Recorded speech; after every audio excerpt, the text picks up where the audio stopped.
I look up, and in the next aisle over, right across the bookshelf from me, is a guy that looks exactly like Stephen King. So I hold up the book and say, "Is this you?" "Yeah.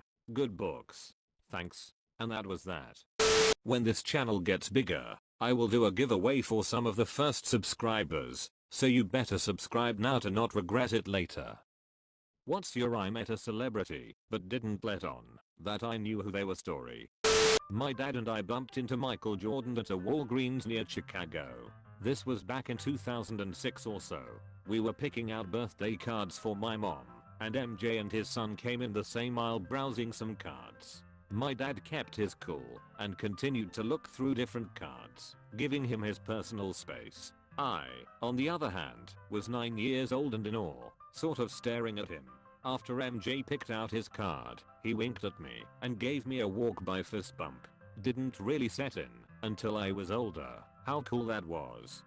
I worked at a Barnes & Noble in New York as a clerk, but once or twice I'd be called over to the in-store Starbucks cafe to help out whenever they were understaffed. One time, Alan Rickman came up and ordered something. I can't recall what. I wrote Hans Gruber on his cup though. He smiled at me when he noticed it. I was in a bookstore in Ree and was in the horror section. Picked up a book by Stephen King and flipped it over and saw his picture on the back or inside the cover. I don't really remember. I look up, and in the next aisle over, right across the bookshelf from me, is a guy that looks exactly like Stephen King. So I hold up the book and say, "Is this you?" "Yeah. Good books. Thanks." And that was that. I helped Steven Spielberg move his daughter's bags into her college dorm. I was working a shift helping first years move in, and I see a guy in a hat and sunglasses who is unmistakably Spielberg. I strike up a conversation, ask if he needs help with the bags, etc. First names only. We're from CA. My wife, Kate, and I sent all our kids to East Coast schools though. Stuff like that. Later, when his daughter opened the door for the first time, he whipped out a camcorder and, wearing the biggest dad grin, recorded the whole thing before turning the camera on my friend and me to ask us about the city. So, I have a supporting the luggage speaking role in a limited release home movie film shot by Steven Spielberg. Was walking out of a gas station over on Crescent Heights and Sunset and heard a hey, hey coming from a cracked window on tinted out Range Rover that was parked at one of the pumps. I walk over to the car to see Jeff Goldblum, who had somehow seen my gold ring I was wearing on my right hand from 20 feet away. He proceeds to tell me how he loves my ring and has been looking for one just like it and asks me where I got it.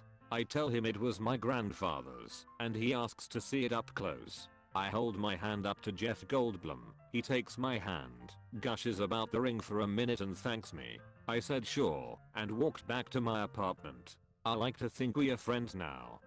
I used to be a server at a Mexican restaurant right outside LA in the late 90s. One day Leonardo DiCaprio came in with who I assume was his mom to have lunch.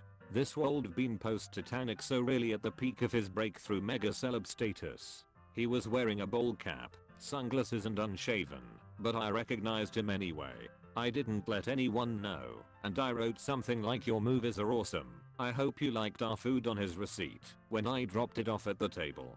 After he left, I swung by and picked up his payment, and he had left me a note back that said "Thank you so much for not blowing my cover" with a $100 tip. Shit was awesome. I was only like 19. I went and got some PlayStation games with it after my shift ended. Conan O'Brien.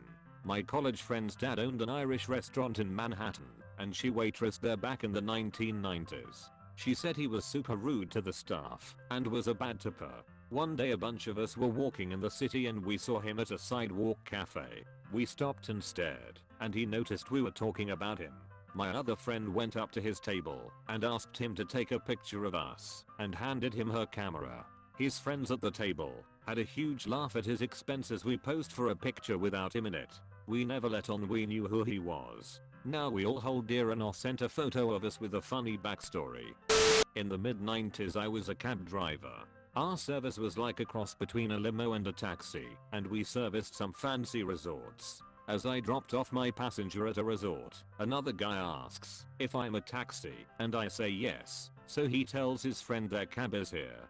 His friend got in the car and said this ain't no cab, smells too good to be a cab in that unmistakable Chris Rock voice. He and his friend just bullshitted with each other for the 15-minute drive to a local nightclub.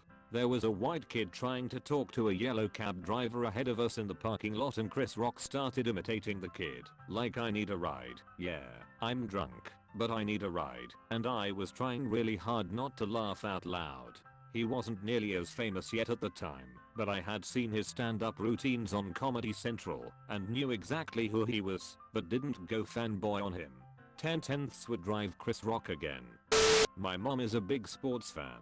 One time she was shopping at and saw a really large, fit-looking man who she didn't immediately recognize but seemed familiar.